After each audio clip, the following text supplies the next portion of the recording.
All right, this is our last section of notes for the day. Now we're just kind of doing similar to what we just did, but in reverse. So we're going to start with exponential, and then we're going to turn it into a logarithm in order to start it. So where we had looked earlier was if we had like 3 to the x equals 9. So let's say we had the same example, but it was 3 to the x equals 9. I actually have two ways I can solve this. And the way that we looked at before was just get common bases, right? So this would become 3 squared. Cancel out the base, and I would have x equals 2, okay? Perfectly fine. There's also another way to solve that using logarithms. So I could also say, okay, let me turn this back into a log by inverse operation. So log 3 of 9 equals x. And then when I sub in log 3 of 9 in my calculator, so log 9 over log 3, I get 2. But like for this one, this way was actually way easier because I didn't even need my calculator, right? So if I can get common bases, it's generally the easier route to go. But if I look at like number 1, I cannot get a common base between 3 and 80, right? So that means it's not going to be a perfect square, like a perfect number. It's going to be a decimal. So the only option is going to be to turn it into a log. So there's actually 2 ways to do this. So this is the easiest way. I'll show you the easiest way first, and then I'll show you sort of just an additional way. If you get a really complex equation, it might be helpful to know, but it's basically the same thing. So I'm going to turn this back into a log. So I'm going to say log base 3 of 80 equals x. All right, so now I need to sub log 3 of 80 in my calculator, and I'll get log 80 over log 3, and I'm going to get x equals 3.99887. I'm going to just round this to 989. Just a couple of decimal places is good. What you don't want to do is say x equals 4, right? Like I want to show that it's a decimal here. If you say x equals 4, you're a little bit far off there, right? So I would definitely leave it as a decimal, but even if it's just 3.99, like just rounding it to show like this is not quite a perfect number here.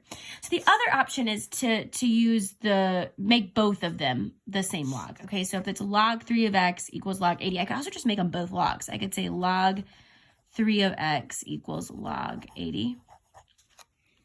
Okay, so log 3 of x, right, 3 to the x, equals log 80, and then use my log properties. So I want to actually bring this down, so that becomes x times log 3 equals log 80.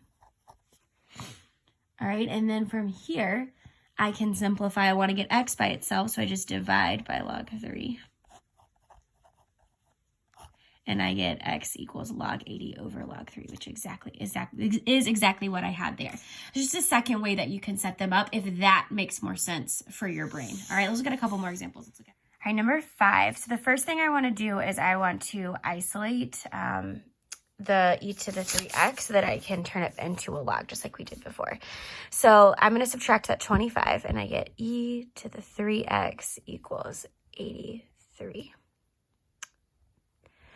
All right, now we're going to turn this into a log. Well, I know e is a natural log, so I'm going to say ln of 83 equals 3x. All right, and the first thing I want to do is figure out, okay, I'm trying to find x. I'm going to need to sub ln 83. I need to see what ln 83 equals.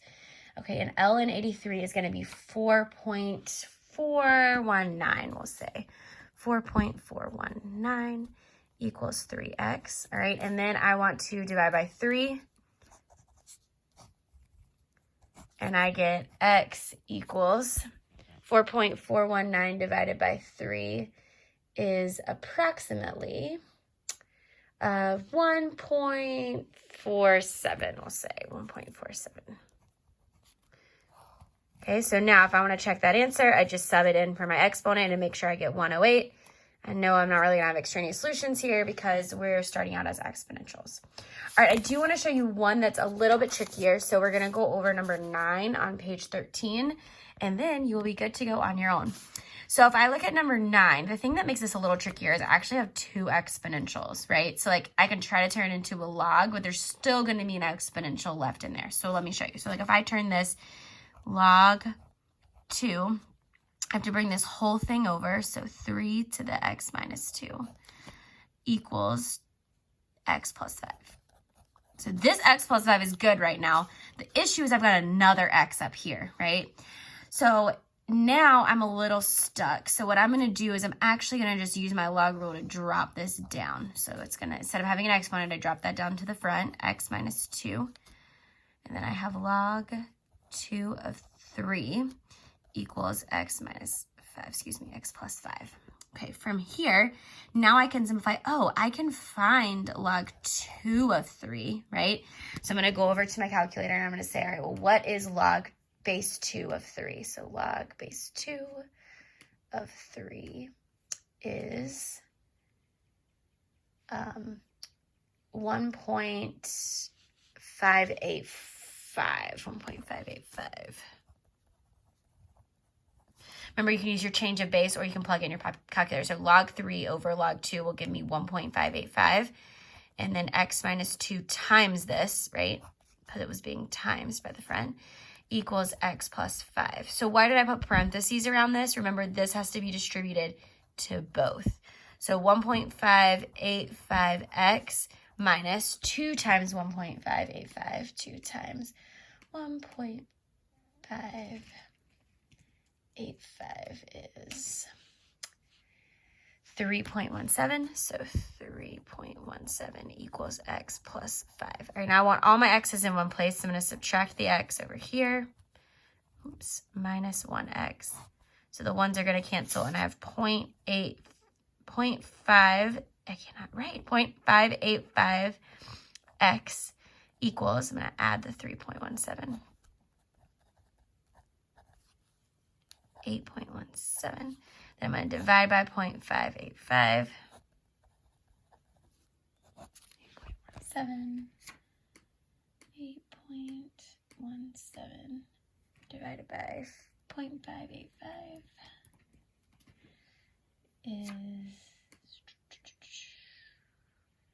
13.97. We'll just round to that.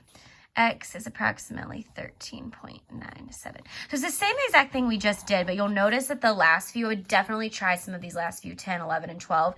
You've got to make sure you've got another exponential in there. So you are going to actually end up needing to use some logarithms to calculate that. So let's just double check and make sure our answers work here. When we plug those back in, 13.97 plus 5, you're going to need a calculator for this step. You should get equivalent expressions when you work that out.